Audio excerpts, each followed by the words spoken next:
All right. So I got one more donation here from Paul Benson, $10. Happy to donate for some good Splatterhouse fun from the legend Princess Za. Watch out for Lady Bear, and let's get that bonk world record back. And you know what, everyone?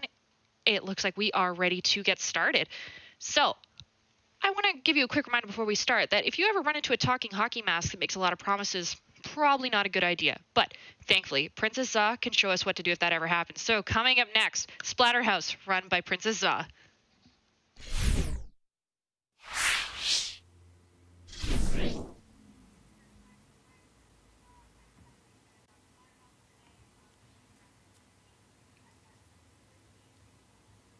Hi.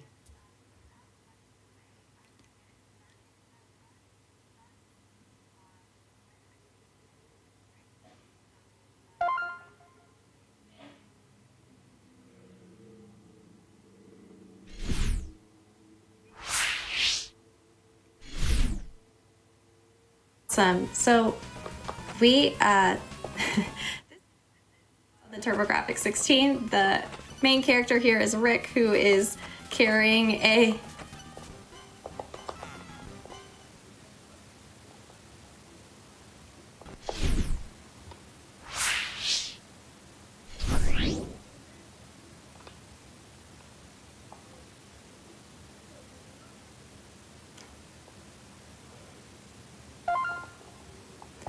Awesome. Okay.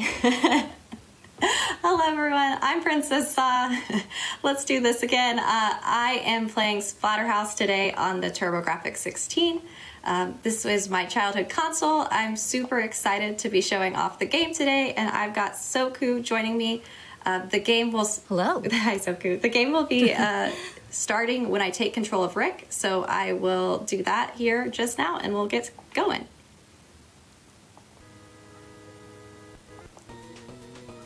All right, go. 1, 2, 3. So this is Splatterhouse, as I mentioned. You are Rick, a student who comes across this West Mansion, and you show up with your girlfriend Jennifer, and Jennifer disappears, and you have to fight all these monsters. It should be noted that this mansion, the West Mansion, is nicknamed, to those who know, Splatterhouse. So they made a great decision for their summer break, basically. But they're here because they're parapsychology majors who are into monsters, so it was in the name of science. Rick wakes up, Jennifer's missing, and now he's whatever he is now. He's definitely not Jason. You might notice his mask is purple instead of white. Our new fashion accessory has demonic powers. It's what gives Rick the super strength that he's actually using to punch, say, the slugs you see on the screen as he runs around the mansion. It's got a mind and agenda of its own, and it's a recurring element in the Splatterhouse series. Our true friends were the masks that attached themselves to our faces along the way, and whatnot. So that was our first boss, in this next area, let's talk a little about movement. You might notice that Za has been doing a lot of jump kicks and slide kicks, and that's because the fastest form of movement in this game is sliding. Sliding's also handy because it actually does damage. It does damage on every other frame compared to just the one frame on base attacks. Like, for example, when she punches, that does 1 damage. But if she does a slide kick, that's got 4 frames on there. Every other frame means the slide kick will do 2 damage. The other great thing about the slide kick is that the hitbox for the slide kick is right where Rick's foot and leg is. But his hurt box, where the monsters can hurt him, is still in his upper body, his torso, and that's in the back. So it helps protect him as well. The only requirement for using the slide kick is having momentum, so Za always wants to be moving, and it kind of helps that this game can be very auto-scrolly there. Also, we want to play the game fast, so, you know, everything aligns. You can also pick up items to do more damage while standing or perform ranged attacks with them. Za picked up a 2x4. And here we have the boss of stage 2. It is hectic, it is chaotic, and that's because the entire room is your enemy. You see things are already coming to life, like the chair. The chair really wants to get to know you better. Then you've got the knives coming to attack you. Za wants to attack those as sharp as she can, or else like they could still damage her. The game also likes to get in some sneaky or late hits as well. Like that chandelier right there. Keeps you on your toes. That's one of my favorite parts. When I had this game as a kid, and I couldn't get this far as a kid. When I first started playing it, like a year ago, I got to that room and was so excited, and that chandelier ended my whole run. I'll pass it back to you, Zophiel. Sure thing. So you notice the first thing Za did when she got into this stage 3, was she picked up that shotgun there. She's not running in guns blazing because we want to save that for this area's boss. There is a second one later in the room in case you missed it or want to refill ammo, because it is easier to blast through enemies sometimes. Okay, and here's our boss. Say hi to them quickly, because we won't be here for long. Za wants to end the fight on the right side of the screen because it makes it easier for Rick to move straight on to the next stage. We've also got a little bit of time here if you've got some donations to read or incentives you want to mention.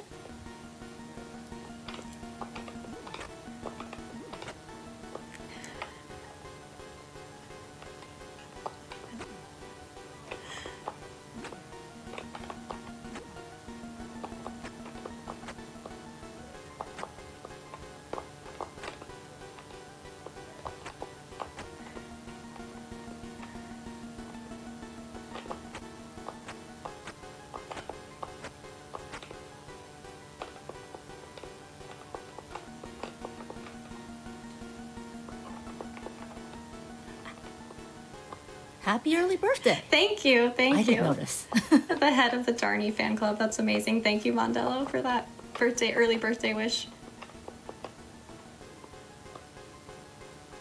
All right. Continuing on, enemy spawns and patterns aren't really random in this game, with a few notable exceptions. They're all mostly late game because, you know, games didn't really like you back then. But in this part, we've got mirror images that'll pop out to attack you, ruining this house's honestly not too fabulous dance studio in the process. I mean, it's got the breaks in between, so you can't really see Rick's hot moves all that well. But the particular mirrors that his mirror clones will come out of are the same every time. So Za can stay mostly at the edge of the screen ahead of the scrolling movement and just sort of pop back to bonk them if she needs to. I love the music on this stage. This game has good music, but I especially like this music, and of course, you have to dance. It's a rule. Perfect for the dance studio. All right, and we're on our way to the boss that I call Floating Heads. If you get the timing just right, you can actually get the boss to glitch and stick on the right side of the screen. Sometimes I'm luckier than other times, so we'll see if we can pull it off today. And you might have also noticed that Za had to pick up a cleaver in the middle of the stage there. The very nature of a floating head being a floating head means that the slide kick's not very effective at hitting and attacking those enemies. Of course, you want to hit that head in the center to do damage to the boss, but you also need to get rid of the other little heads sort of like ricocheting and pinballing around the screen before you can get to it. It's probably safe to say that a lot of runs can die here. Whoops, speaking of which, if you don't grab that cleaver, and even if you do, I think we do have like quite a bit of time here for anything that you might like to read. So like until like about the end of the boss fight. Alrighty, yeah. From Jerfro, we have a $10 donation. Says Princess Za is such an amazing streamer and speedrunner, and is an equally wonderful person. You got this. And referencing something you brought up earlier from AJC 8499, $125 saying, watch out for that chandelier. Happy early birthday, Za. We're so lucky to know you and honored to have cheered you on over the past few years. Here's hoping Lady Bear cooperates. You've got this. Love, AJC, A. Nichols, and Eliza. Thank you to all the GDQ staff and runners for bringing awareness to such an amazing cause. And I got one more here for $100 from Retro Shim. Za Hype, Malala Fund Hype. Hype indeed. Thank you all so much for these generous donations.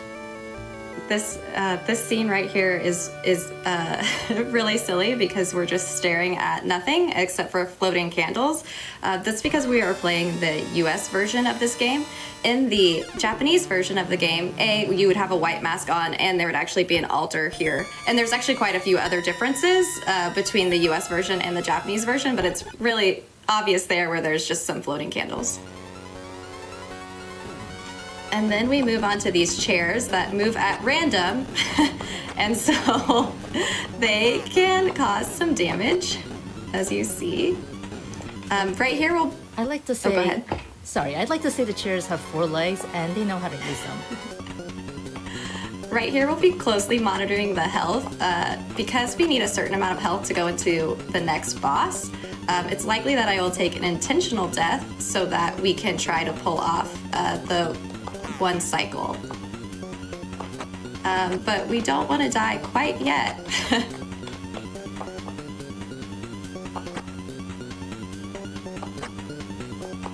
All right, perfect. So an extra thing about this particular screen is you see that the floor is all broken up and some of those floors slope downward. That is the one part in the game where there's a faster option for movement than sliding. As long as Za is is neutral on the controller, the game will move her along the slopes faster than if she were to hold right. As we move along, I believe the next boss coming up is the Scarecrow. Yes, this tricky boss.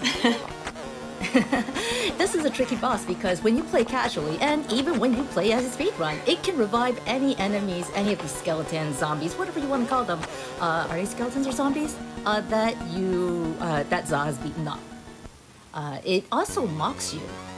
I felt like it's mocking me when I was watching and listening to you play. All right, this is where we're going to take the intentional death. This level is a little tricky because you'll see floating people above you who are trying to drop skulls on your head. It's not very kind.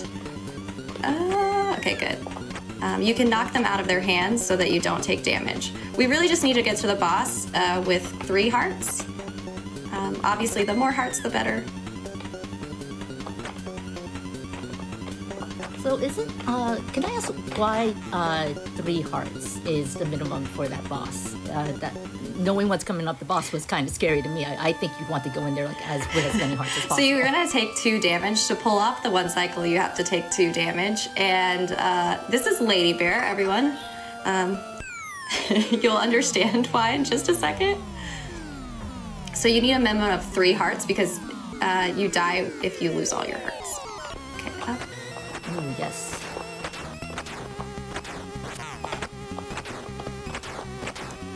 Alright, so Lady Bear. Lady Bear is actually what you might have been able to guess from her girlish figure, but Lady Bear is actually Jennifer. Jennifer will transform back into her white dress after taking 6 damage to ask us for help before going at us again. As Za mentioned, it is possible to one-cycle this boss fight. It didn't quite happen, I think. Maybe it did. Again, I'm not very good at this game. But unfortunately, Rick kills her and no one got to have Lady Bear as a life partner.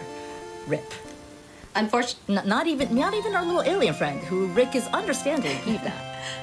And so Rick hops into this hole and, surprise! The entire monster is a monster incubator. These little bubbles, little alien creatures are basically baby monsters and have no spawning pattern. They're random. This is the most random stage in the game. And if they latch onto you, they will drain your health unless you quickly mash left and right, back and forth to shake them off. So Za definitely wants to get rid of as many of them as she can. Apparently, a lot of parents wrote in and complained about this level when the game came out. Can't imagine why. This would be a good time for anything to read or donations if you've got them. Absolutely.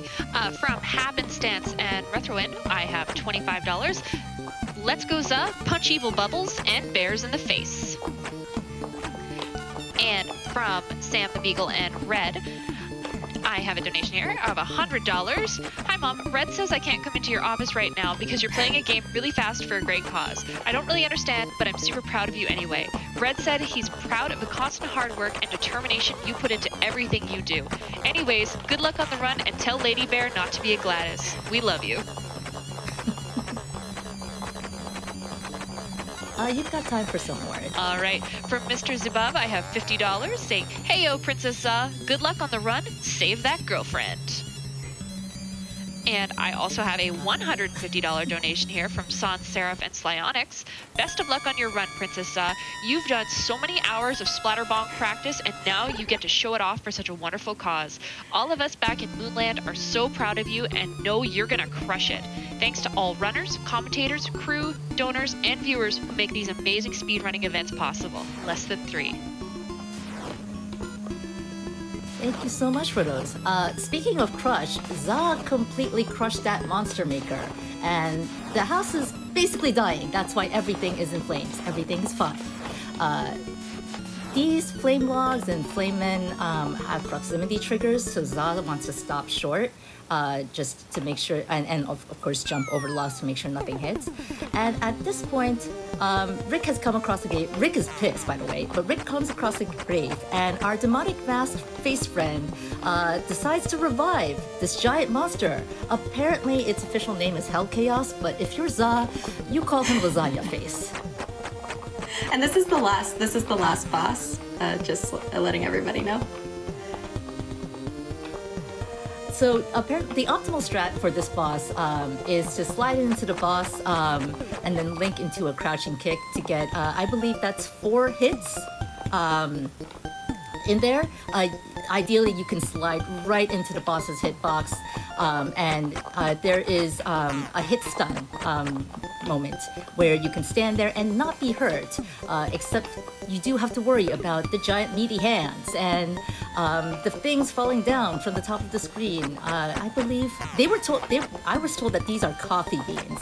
I'm not sure what the official terminology for that is, but I like coffee beans. Ties right into our caffeine theme for Fossitals here.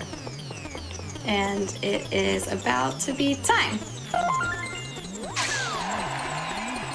Awesome. Thank you so much, Zoku, for the commentary. I really appreciate it. It was amazing.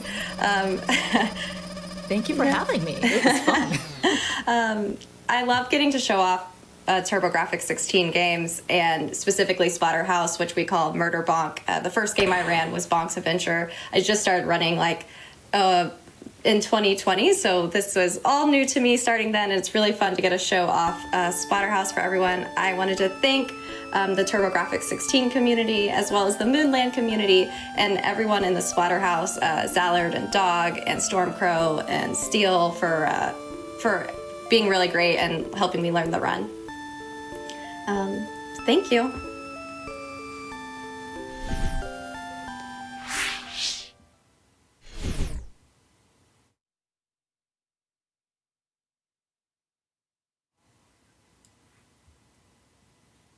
Thank you so much, Princess Za. An absolutely amazing run. And chat, please give it up one more time. That was totally awesome. I absolutely love that game. So it was really cool to see Princess Za just absolutely destroy it. Amazing job. Thank you again. And we got a lot of donations coming in, so let's read a couple. From Sinbel Tarus, I have $125 saying, "This was a $125 train, right? No? Oh well. Horror Block, Best Block. Also saying hello to my friend Jet, who I assume is watching. Hope you're doing well. It's Mouse." And from Anonymous, I have a $50 donation. No comment, but hey, thank you very much. We appreciate every donation. And I have another donation here from Head of Darny Fan Club, $25, and it just says, "Ah! Ah!" So I think the game might have been a little scary for him.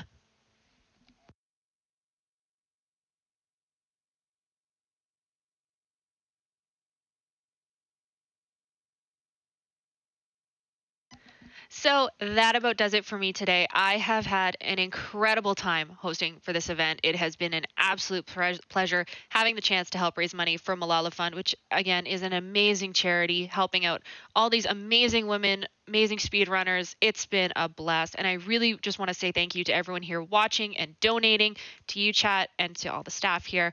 Frost Fatales 2022 will be back after these messages. And when we get back, the absolutely fantastic Zogabun, who was just on commentary, will be taking over on hosting duties. So stay right there. Frost Fatales will be right back.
Yeah, I use any pronouns, but for the sake of making it easier for everyone, she, they's fine.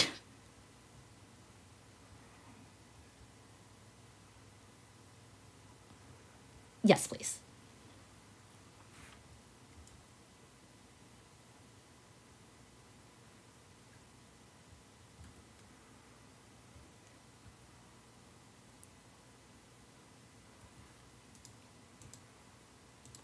Got it.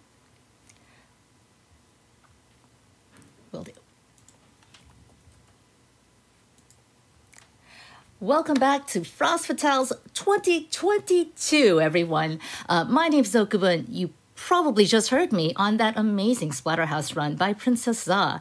If you could just give another round of applause for her in the chat, I would personally greatly appreciate it. So let me see those hands. Let me see those claps in chat. Coming up, we've got Sweet Home, being run by Karma.